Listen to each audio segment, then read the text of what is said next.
ተመልካቾቻችን አሁን የደረሰን ሰበር ዜና አለ። ትላንት የጀመረው ጥቃት ቀጥሎ በዛሬው ዕለት በወሎ የአማራ ፋኖ ምስራቅ አማራ ቀጠና ሚኒሊክ እዝ በርካታ ድሎችን መቀዳጀቱ ተገለጸ።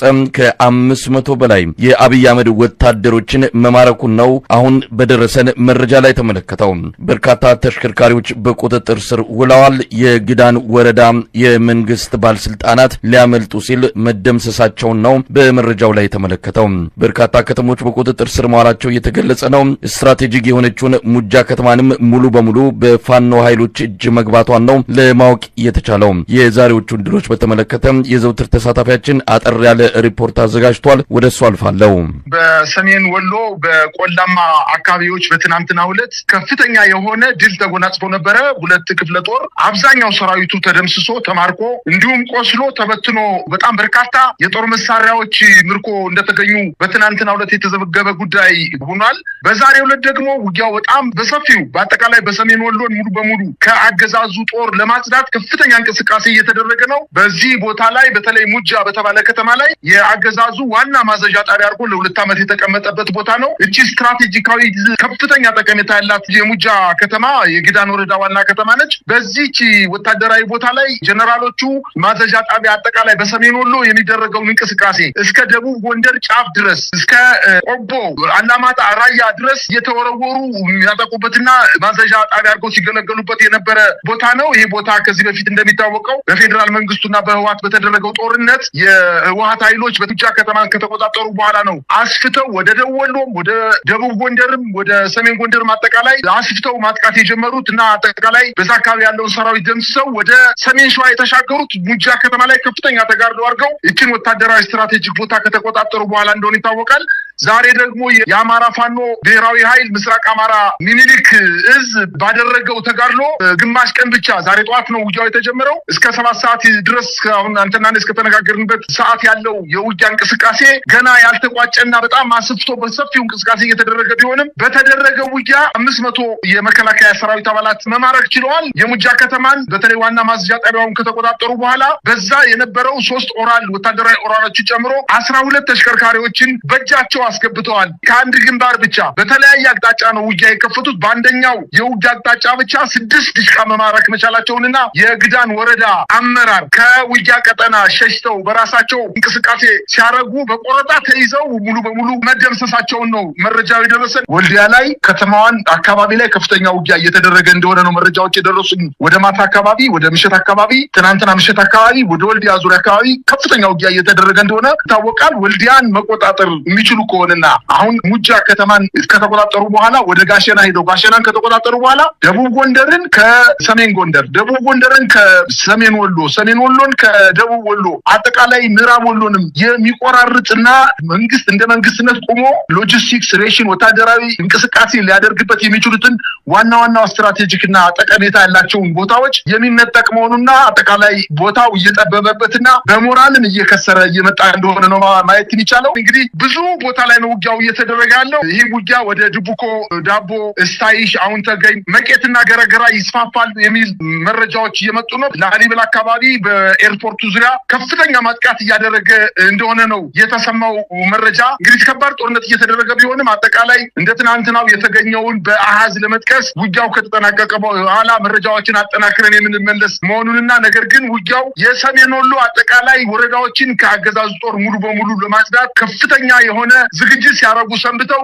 ጥቃት መሰንዘራቸውን ነው መረጃዎችን እየደረሱን ያሉት። የመከላከያ ሰራዊቱም እንዲሁ ለመከላከል ሙከራ አድርጓል። በአንዳንድ ቦታዎች ላይ ገና ውጊያው ከመካሄዱ 1 ሰዓትና 30 ደቂቃ ባልሞላው ጊዜ ውስጥ ከተሞችን እየለቀቀ ለረጅም ጊዜ የቆየባቸው ምሽጎች እየለቀቀ ምሽጎች በፋኖ ኃይሎች ቁጥጥር ስር እየወደቁ በርካታ ተተኳሾች፣ ትልልቅ ከባድ መሳሪያዎችና የቡድን መሳሪያዎችን መማረክ መቻላቸውን ነው መረጃዎች አሁን ዘግይቶ የደረሰን ዜና የሚያመላክተው። እንግዲህ መረጃዎችን እየጠበቅን ነው ከቀጠናው የፋኖ አመራሮች እንደገለጹት ከሆነ በየቦታው የሚደረጉ ውጊያዎችን ዝርዝር መረጃ ተጠናቅረው የሚቀርቡበት ምናልባት ከጥቂት ሰዓታት በኋላ ሊሆን ይችላል። እሱን መጠበቅ ግድ የሚል ቢሆንም ዛሬ ያሉትን አንዳንድ ያውደ ውጊያ ውሎችን ስንመለከት ከትላንትናው የበለጠ ወታደራዊ ድል እንደተገኘ ነው መረዳት የሚቻለው። 500 በላይ የአብይ አህመድ ወታደሮች በቁጥጥር ስር የዋሉበት በርካታ ተሽከርካሪዎች እንደዚሁም ሙጃ የተሰኘችው ቁልፍ ስትራቴጂክ ቦታ እንደሆነች ቀደም ሲል አንተ እንደገለጽከው በተለያዩ ጊዜ በሚደረጉ ውጊያዎች እችን ከተማ የተቆጣጠረ ኃይል ድሎችን የማግኘት እድሉ ሰፊ እንደሚሆን ከዚች ከተማ በመነሳት በአራቱም አቅጣጫ ያሉትን ቀጠናዎች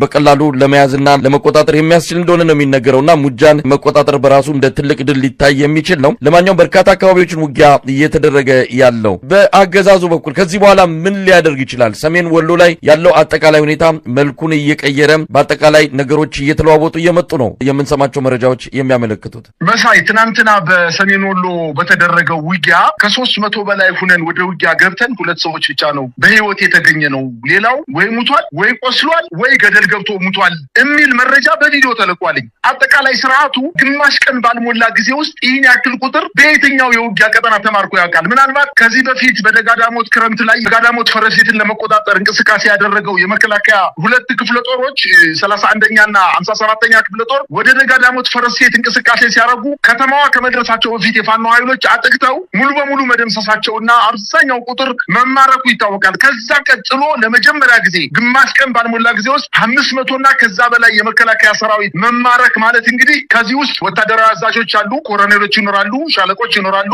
የጋንታ መሪዎች ይኖራሉ፣ በአጠቃላይ የሬዲዮ መኮንኖች ይኖራሉ። ስርዓቱ በዛ አካባቢ የነበረው የማዘዣ ጣቢያ ተመቶ በፋኖ ቁጥጥር ስር ገባ ማለት የአካባቢ ሙሉ በሙሉ ሰራዊቱ ፈርሷል ማለት ነው። ከእዝ ጠገገት ወይም ከኮማንዲንግ ሲስተም ወጥቶ በአገኘበት ጫካ ራሱን ለማደር እየተንቀሳቀሰ ነው ማለት ነው። ይሄ የሚጠቁመው መሳይ የወረዳ አመራሮቹ ከእዝ ጠገገታቸው ከመከላከያ ሽፋን እየሰጠ እንዳቆያቸውና አሁን መከላከያው እንደማያድናቸው ሲያውቁ ወደ ተጎራባች ወረዳዎች መኪና ይዘው ሊያመልጡ ሲሉ መመታታቸው ራሱ እንግዲህ እኔን ይቀጣ ብለው ሌሎች ወረዳዎች ትምህርት ወስደው ከዚህ መታቀብ እንዳለባቸው ነው በዚህ አጋጣሚ መግለጽ የምፈልገው። በአጠቃላይ ግን ስርዓቱ በሰሜን ወሎ ብቻ አይደለም። ይሁን ስርዓቱ እየፈረሰ ከመሆኑ በተጨማሪ የፋኖ ኃይሎች ውጊያ በሚያደርጉበት አካባቢ የሚገዳደራቸው ኃይል እንደሌለና ሰራዊቱ ፊት ለፊት ሞራል ኑሮት የፋኖ ኃይሎችን ለመምታትም ይሁን ለመከላከል አቅመቢስ የሆነ ስርዓት እንደሆነና ምናልባትም ጀንበር እያዘቀዘቀች እንደሆነ ነው ማየት የሚቻለው። እንግዲህ በየትኛውም የውጊያ ቀጠና ከ500 በላይ የመከላከያ ሰራዊት እጅ የሰጠ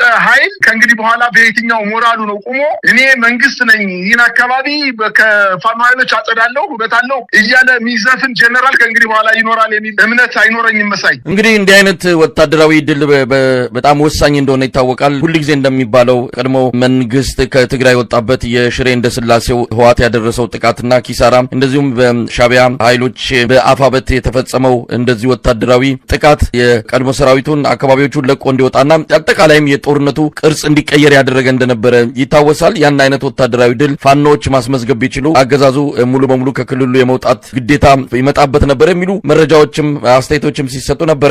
ይሄ አሁን የምናየው እነዚህ አይነት ወታደራዊ ድሎች የተደገሙበት እንደሆነ ነው። እንግዲህ ምን ማለት እንደሚቻል ከአገዛዙ በኩል የሰማነው ነገር የለም። ምን እያሉም እንዳለ በጉዳዩ ላይ የሚያስተባብሉት ሐሰት ነው ብለው የሚገልጹት አይደለም። በቪዲዮ ጭምር ተጠናቅሮ እየወጣ ያለ መረጃ ስለሆነ ከዚህ በኋላ ምን ልናይ እንችላለን? የአብይ አህመድ ሰራዊት ተጨማሪ ኃይሉን ወደ ሰሜን ወሎ አምጥቶ ዳግም እልቂት በሰራዊቱ ላይ እንዲከሰት ያደርጋል ወይስ በሰሜን ወሎ የተደረገው በሌላ አካባቢ እንዳይደገምበት ሰራዊቱን ለማውጣት ይገደዳል ማለት ነው? ስርዓቱ እኮ ልብም ጀሮም አይን የሌለው ስርዓት ነው። የሞተ ያለው የድሃ ልጅ ነው። የድሃ ልጅን ደግሞ ወደ ግንባር እየወሰደ እያስፈጀ መሆኑን በትናንትናው ዕለት በሚዲያ ቀርበው በቪዲዮ ቀርበው የተናገሩት ኃይሎች ይኸው ከእናንተ እጅ በሰላም ተርፈን መግባታችን ለእናቶቻችን በሚዲያ ቀርበን እናቶቻችን በህይወት እንዳይሆን በማድረጋችሁ እውነት ለፋኖ ከፍተኛ ክብርና ምስጋና አለን ብለው የተናገሩ ምናልባትም የ16 የ17 እና የ18 ዓመት እድሜ ያላቸው ወጣቶች መሳሪያ ተሸክመው ወደ ውጊያ ቀጠና አይደለም ወታደራዊ ስልጠና በአግባቡ ያልወሰዱ ወታደሮች እንደሆኑ እኮ በሚዲያ ላይ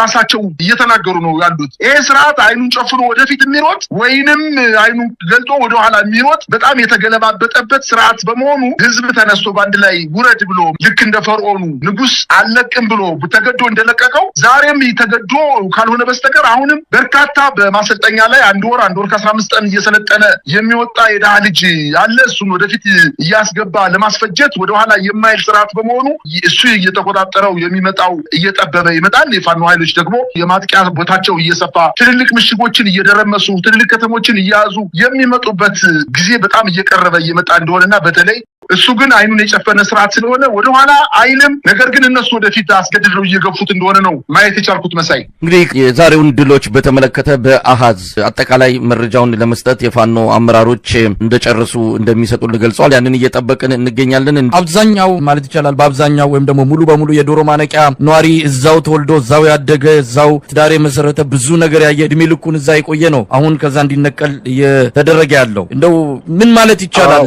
በዚህ ወቅት ላይ ምንም ዝግጅት ሳይደረግ 250 ሺህ ብር በትንሹ አምጡና ሌላ ቦታ ትሄዳላችሁ የሚለው በራሱ የነዋሪውን አቅም ከግንዛቤ ያስገባ አይደለም። ምን ማለት ነው? ማንኛውም ሰው ልማት ሊወድ ይችላል፣ ጥሩ ነገር ሊኖር ይችላል። የልማቱ ተነሽ ሲሆን እንደተነገረው ከላይ የሚወረደ ነገር እንዳለ ነው የምናውቀው። የልማቱ ተነሽ እንኳን ቢሆን እዛው አካባቢ የሚሰፍሩበት ነገር ይፈጠራል ተብሎ አሁን በምንም በማይታወቅ መልኩ ምንም የቅድሚያ ክፍያ ነው 250 ሺህ ብር ዶም ያለው አንድ አይነት ኑሮ ነው የምንኖረው። ግማሹ ጉሊት ውስጥ የሚነግር ነው፣ ግማሹ እዛ ጋር ደግሞ የሆነ ቤት አከራይቶ የሚኖራለ፣ ግማሹ ደግሞ እዛ ጋር ጥገኝነት ጠይቆ የሚኖራለ። በጣም የተለያየ ንግድ ውስጥ ያለ ህዝብ ነው ያለው። ሁላችንም እዛ ቦታ ላይ ሱቅም ያለው አለ፣ ነዋሪውም አለ። አግብተናል፣ ልጆች ወልደንበታል። ልጆቻችን ሴት ነው የሚሄዱት። በጣም ብዙ ስቃይ እያዩ ነው እዛ አካባቢ ከዚህ በፊት የተፈናቀሉት ነግሬሃለሁ። አብላቸውን እናቶች የሞቱበት ሰፈር ሆኗል። እዛ ቀባሪ ነው እንዴ ሰው ታውቆበታል እኮ። ከዚህ ሰፈር ተባሮ የሆነች ሴትዮ ጉሊት የሚሸጥ ሴትዮ ከዚህ ሰፈር ስትባረር አዋሪ ሄዳ ቆርቆሮ ቤት ሰጥቷት አዋሪ ውስጥ የሚያውቃት ሰው ስለሌለ ሚገዛቱን ስላጣች ራሷን ያጠፋች ልጅ አለች። አንድ ሴት እዛ 3 ልጆች ያሏት ልጆቿን አስተኝታ ታንቃለች። በዚህ ጉዳይ የሚረዳት ስላጣች ፒያሳ ውስጥ የሚረዳዳ ህዝብ ነው ያለው። ይሄ እየታየ እንደገና ደግሞ የህብረተሰብ ምን እንደሚደርስበት ከአሁኑ ታውቆና እኛ መፍትሄ የሚሰጡን ከሆነ እንጠይቃለን። መፍትሄ የማይሰጡን ከሆነ መፍትሄው እጃችን ላይ ነው ያለው። ወደዛ መንገባ ይመስለኛል ብዬ አስባለሁ። አመሰግናለሁ።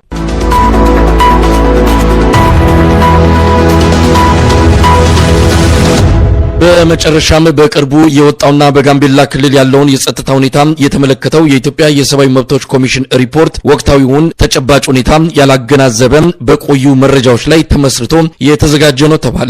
ኮሚሽኑ በክልሉ ያለው ሁኔታ በአንጻራዊ መለኪያ የተሻለ ነው ብሎ መግለጹ ትክክል አይደለም ብለዋል ለአንከር ሚዲያ አስተያየታቸውን የሰጡ የአኟክ ተወላጆች። የኢትዮጵያ የሰብአዊ መብቶች ኮሚሽን ሰሞኑን ባወጣው ሪፖርት በጋምቤላ 138 ሰዎች ተገድለዋል ያለ ሲሆን አሁን በክልሉ የሚታየው የሰላም ሁኔታ መሻሻል ይታይበታል የሚል ድምዳሜ መስጠቱ የሚታወስ ነው። የደቡብ ሚዲያ አዘጋጅ አጓጊሎ ለአንከር ሚዲያ እንደገለጸው የጋምቤላ ሁኔታ እጅግ አሳሳቢ እየሆነ መጥቷል። የኮሚሽኑ ሪፖርት በቆዩ መረጃዎች ላይ የተመሰረተ ነው ይላል። የጋምቤላ ችግር እስካሁን አልተፈታም። ምክንያቱም መሻሻል የሚባለው ክረምት ስለነበረ ጦርነት አልነበረም። አሁንም ቢሆን ሰዎች እየተገደሉ ነው። ሰዎች እንቅስቃሴ የለም። ሪፖርቱን ሳይ 139 ሰው ጥላት ምን እንደመሰለኝ ሞቷል ነው ያለው። ብዙዎቹን ቆስሏል እና በሪፖርቱ ውስጥ ለራም እንደ ዋነኛው ተጫዋች ያልተካተተ የስደተኛ ጉዳይ ተከታታይ አድርጎ አልፎታል። ግን እነሱም የጋምቤላ ዋነኛ ችግር ናቸው። ስደተኞቹም እዛ ለሚከሰቱ ችግሮች በሙሉ በቀጥታ ሆነ በተዘዋዋሪ እጃቸው አለበት። ምክንያቱም እዛ የሚዋጉ ወይ ጠጥቅ የሚገኝበት ምግብ የሚመጣ ስደተኞች ከተጠለሉበት አካባቢ ስለሆነ እነሱም ለጋምቤላ ችግር ዋነኛው ምንጭ ናቸው መሳይ እና ሪፖርቱ ሳይ ከሞላ ጎደለ ብዙ የቀረ ነገሮች አሉ ባይ ነኝ። ምናልባት ሪፖርቱ አሁን በወቅቱ ያለውን የጋምቤላን ሁኔታ ተመለከተ ነው ወይስ የቆየ መረጃዎችን ሰብስቦ የተጠናቀረ ነው ማለት ይቻላል? ምክንያቱም ሰሞኑን እንደምንሰማቸው አቶ ብናልፍ አንዱ ዓለም የሰላም ሚኒስትሩ እዛው ያሉ እንኳን ጦርነት ወይም ውጊያ እንደነበረን የሰማ ነው። በጋምቤላ በአብዛኛው የሰው የወጥቶ የመግባት ሁኔታ በጣም አሳሳቢ እንደሆነ ነው የሚነገረውና ምናልባት የቆየ መረጃ ላይ ተመስርቶ የተጻፈ ሪፖርት ነው ብላችሁ ታምናላችሁ? አዎ ሪፖርቱን ያውኑ እውነታ አይመለከትም። ወጥቶ የወጡ በሙሉ ሪፖርት የአለፈው ዓመት ሪፖርት በሁሉም ላይ ለማለት ይችላል። የአሁኑ ግን ዳውት አልተካተተም። እንግዲህ ለምልከው የሰላም ምክትል ሚኒስትር ወይም ሰላም ሚኒስትር እዛው ጋምቤላ ከተማ ውስጥ ያለ ነው ጦርነት እዛው ታንጋ አካባቢ ላይ እሱም ያለው መከላከያ ከመላክ ይልቅ እነሱም በዛኛው ዕለት ነው አውሮፕላን ይዞ ወደ አዲስ አበባ ተመለሱ። ስለዚህ እንደዚህ አይነት ባለበት ሁኔታ ሰዎቹ መውጣትና መግባት የማይችልበት ሁኔታ ሰላም አለ ለማለት አይዳፈርም። ይህን ብቻ አይደለም ወቅቱ አሁን በጋምቤላ ክልል መላ የጋምቤላ ክልል ስፖርት ውድድር ላይ ናቸው ያለ። ይሄን ውድድር ራሱን እነሱም ሊጠቀሙበት አስበው ሰላም እንዳለ ለማስመሰል ሊጠቀሙበት አሁንም የኖር ዞን ወረዳዎች በሙሉ ቦይኮት አድርጎታል፣ አልተሳተፉም። ምክንያቱም እዛ ቢሄዱ እነዚህም ብሔረሰቦች የማይወድዱ ስለሆኑ ይጣላሉ በማይሆን ነገር እና አሁን ስፖርት እየተካሄደ ነው መጀም ዞንና ያኛው ዞን ብቻ ነው፣ የሌላም ዞን ውስጥ የለም። ስለዚህ የጋምቤላ ችግር አሁንም አልተፈታም እንዳለ ነው። የኢትዮጵያ የሰብአዊ መብቶች ኮሚሽን የክልሉ መንግስት በአንዳንድ አካባቢዎች ሰፊና ተደጋጋሚ የሰላምና የእርቅ ውይይቶች እያከናወነ በሚል በአዎንታዊ መልኩ አንስቶታል። እንደው የክልሉ መንግስት በዚህ ደረጃ አዎንታዊ እንቅስቃሴ እያደረገ ነው፣ ውጤትም እያመጣ ነው ማለት ይቻላል? አይቻልም። ምክንያቱም የክልሉ መንግስት እንደዚህ አይነት ችግሮች መኖሩ ሪፖርት አድርገዋል። ችግር በሚከሰትበት ጊዜ ሄዶ ማጣራት ሲገባ አጥፊ ማን ነው ችግሩ ምንድን ማለት